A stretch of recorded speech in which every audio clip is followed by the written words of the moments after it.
Tingnan mo.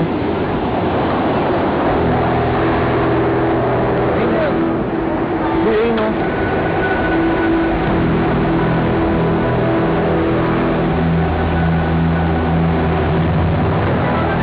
Hindi maaaring mawala na lang ng parang bula si Pergola. Hindi mo kasi hinanap na maigi. Tanga-tangang alipin. Sinalugod ko na po ang lahat ng kurang dito sa palasyo. At inisa-isa ko na rin po ang mga kuweba at mga kurala. Pero wala po talaga doon ng prinsesa. Hindi nga siya maaaring umalis na walang paalam mula sa akin. Maraming ganda, oh. Wrong.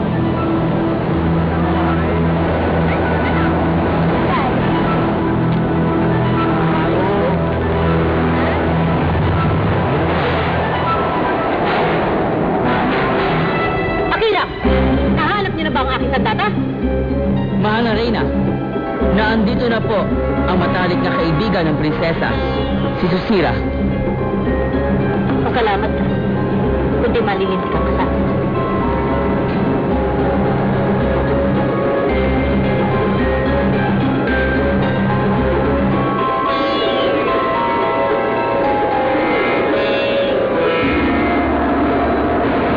Okay ka lang, miss?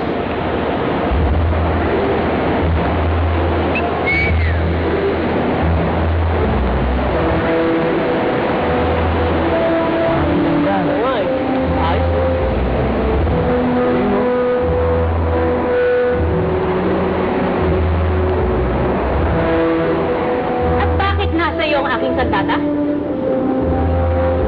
Ibinigay po ito sa akin ni Pergola bago siya umalis. Umalis? Nangako po ako sa kanya na hindi ko sasabihin sa inyo kung nasan po siya. Magsalita ka, Susira. Kung ayaw mo makatikim ng parusa, matagal nang hindi nakakakain ng sirena si Octivo. Huwag po mahal na rin ang Janga. Sabihin mo sa akin, nasan ang anak ko? Anong pangalan mo? Saan ka ba galing? Ba't ka nakahubad? Ako si Cassandra. Siya si Jenica. Anong pangalan mo?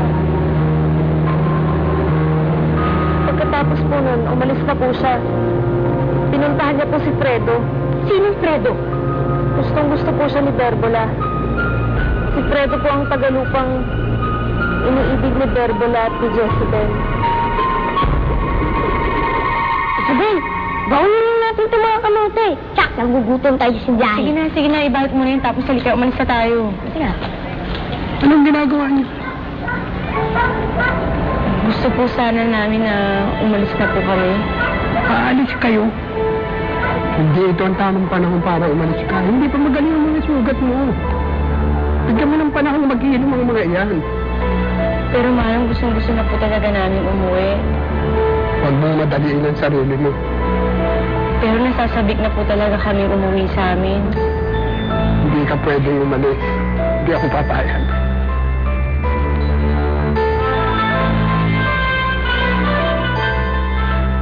Sige, kain ka na.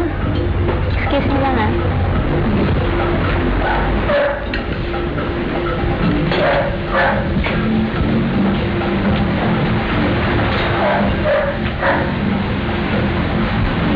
Siya nga ang babae na hanap ng Sunset Search.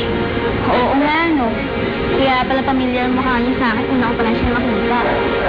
Tatawagan ko lang, ha?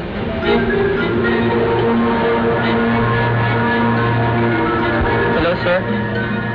Natagpuan na po namin ang babae na hanap niyo. Opo, ang babae na sa Sunset Search. Nandito po kami sa Cafe Rallis po. Sige po.